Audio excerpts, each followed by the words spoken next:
Salut à tous. Aujourd'hui dans Lu et vécu ou vie pour vous, j'ai choisi un texte, une histoire rocambolesque qui s'est déroulée à Boma. Et sans plus tarder, je m'en vais vous lire le texte. Témoin d'une aventure survenue lors de notre retour à Boma, dont a été victime un de nos camarades de voyage, un brave garçon nommé Monsieur de Bouchères, correspondant d'un journal flamand et poète très distingué à ses heures. Voulant faire je ne sais quelle emplette, il était entré dans un de ces stores, boutiques, dont j'ai parlé, qui sont tenus par de noirs portugais. Il n'y avait presque personne dans la boutique. Donc, il n'y avait personne dans la boutique. Monsieur de Bouchères commença par appeler. On ne répondit pas. Voyant une porte au fond de la boutique, il l'ouvrit.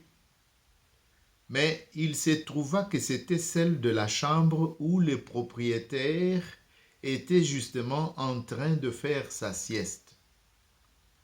Et celui-ci, réveillé brusquement, et ayant sans doute le réveil mauvais, commença par accabler d'injures l'infortuné monsieur de Bouchères, en le traitant de vil cambrioleur, et puis se mettant progressivement dans un de ces états de rage qui caractérisent le nègre et le singe, il se précipita dans la rue et en ramenant un agent de police de la même couleur que lui, naturellement, auquel il enjoignit d'arrêter notre pauvre compagnon et de le conduire au poste.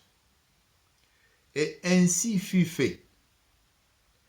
Le doux poète fut conduit au violon de Boma par un sergent de ville nègre. Au poste, on trouva un commissaire de police.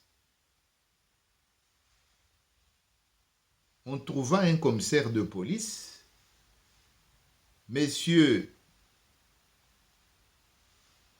de Bouchères se croyait sauvé.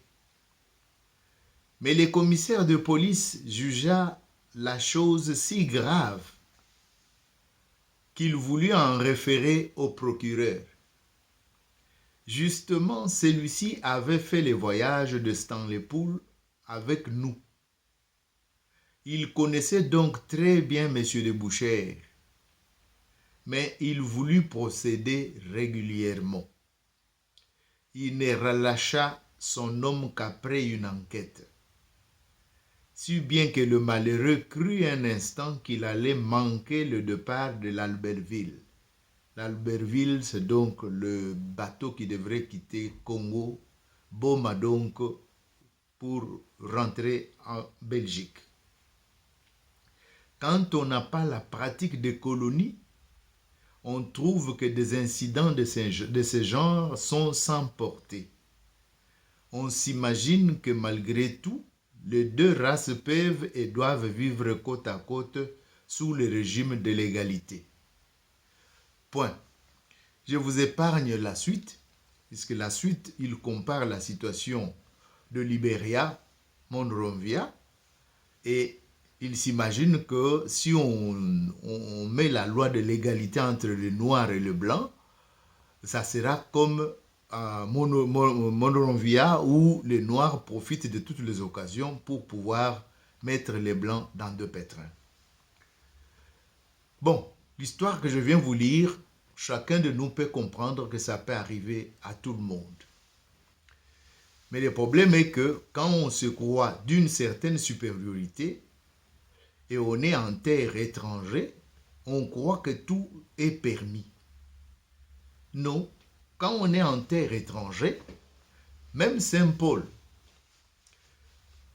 pour ceux qui lisent la Bible, il a dit qu'il faut se comporter chez les Romains comme les Romains se comportent. Chez les Corinthiens, comme les Corinthiens se comportent. Et chez des gens, il ne faut pas croire que tu es supérieur partout et rien ne peut t'arriver. Tu n'as trouvé personne dans la boutique. Soit tu attends à l'extérieur, peut-être retenter,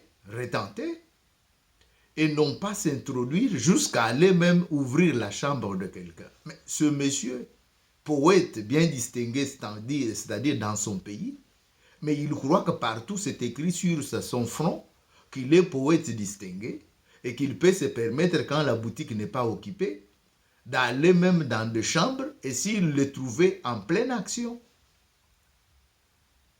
Donc, ce sont là les questions que nous pouvons nous poser.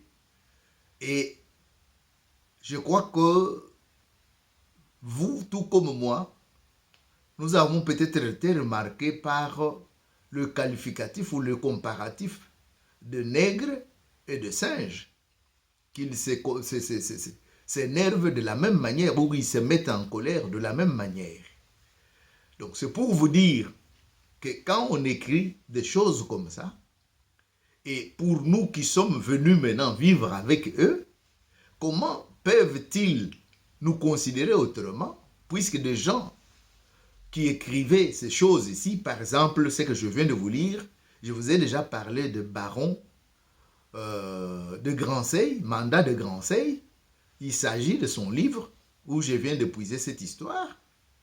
Donc, vous comprendrez que la réputation du noir, on fera encore longtemps, peut-être mes petits-enfants, mes arrière-petits-enfants, pourront peut-être échapper à cela. Mais ce n'est pas gagné, puisque nous remarquons le ressurgissement du même comportement aux États-Unis, avec l'arrivée de Trump, surtout.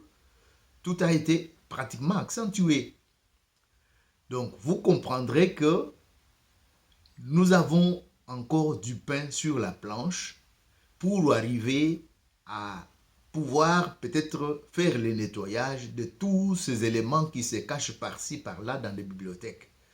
Et il y a des familles qui continuent à alimenter avec des histoires pareilles qu'ils ont apprises de leurs propres parents et qu'ils transmettent sans se gêner aux enfants qui viennent. Donc, c'est à chacun de savoir sur quel pied danser. Moi, je ne fais que relever, puisque nous sommes dans Top Chronique TV, nous relevons les éléments, mais je vous ai dit que tout peut arriver à chacun de nous, que chacun puisse aussi tirer les leçons, même si l'histoire est tirée de la culture qui était trop raciste et personne ne se gênait de pouvoir écrire des choses comme ça à cette époque-là. D'ailleurs, je pense qu'en ajoutant des éléments comme ça, c'est ce qui a attiré peut-être le lecteur. Mais je crois qu'aujourd'hui, il est difficile que quelqu'un se permette à faire de telles comparaisons dans un livre, même s'il est baron. Voilà, merci beaucoup. Comme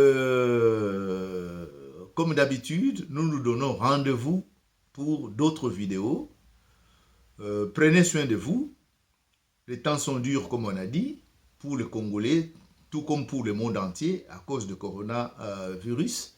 Nous ne savons pas quand est-ce que ça pourra prendre fin, mais tenez bon, et nous nous entretenons avec des histoires qui peuvent parfois nous faire oublier l'ennuyement de là où on est confiné. Merci et à la prochaine.